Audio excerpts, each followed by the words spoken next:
First this afternoon to some developing news in Victoria in the political landscape there ahead of the election in November. Let's bring in our political editor Andrew Clennell, and it looks like a few high-profile figures are calling it quits or set to call it quits.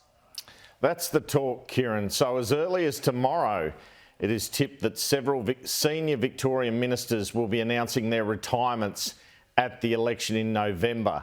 Tourism Minister Martin Pakula is among those who some expect to announce he is not going around again. There is also speculation around the future of Deputy Premier James Merlino and Health Minister Martin Foley.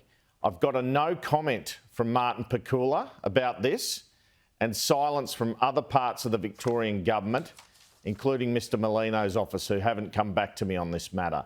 The Premier Daniel Andrews' office has told me there have been rumours about the retirement of everyone from the caucus secretary all the way through to the Premier this week, so they say they are not responding to each rumour.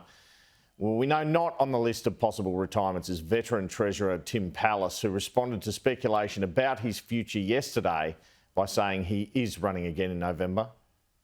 I've been saying this consistently for however long anybody wants to ask me, but still the rumours persist. I feel like I'm the victim of ageism, perhaps. But look, yes, I am going to run at the next election.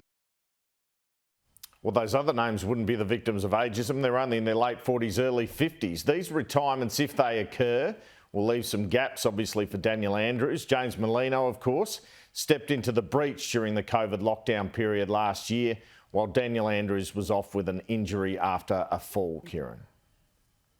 Let's look at some other matters now, and the wages issue. It was a big one in the election campaign. It continues to bubble away now, doesn't it?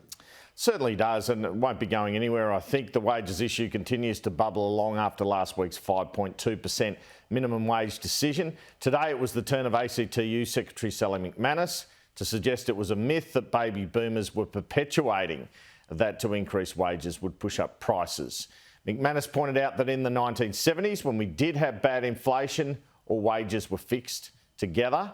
Now there is a lot more disparity after the introduction of enterprise bargaining and the like. But opposition frontbencher Karen Andrews was arguing this morning that we are about to see a wage price spiral. Let's hear from both of them.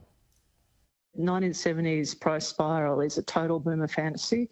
It's then used by a whole lot of employers to say, no, you can't have pay increases. A wages spiral is something that our businesses cannot afford. And if our businesses start to collapse, then there's not going to be work for people. And this week, Reserve Bank Governor Philip Lowe said the responsible thing to do would be to hand out pay rises with a 3 in front of them. I think people, if they can keep in mind that the steady state wage increases in this country, it's good to start with a 3. I was complaining when they started with a 2. I hope I don't get into an environment where I'm complaining that they kind of have a 5 in front of them. But, 3.5 is kind of the anchoring point. There you go. Teachers are about to strike in New South Wales and the ACT, having only been offered 3%. New South Wales Premier Dominic Perrottet has threatened illegal strike fines this morning, Kieran.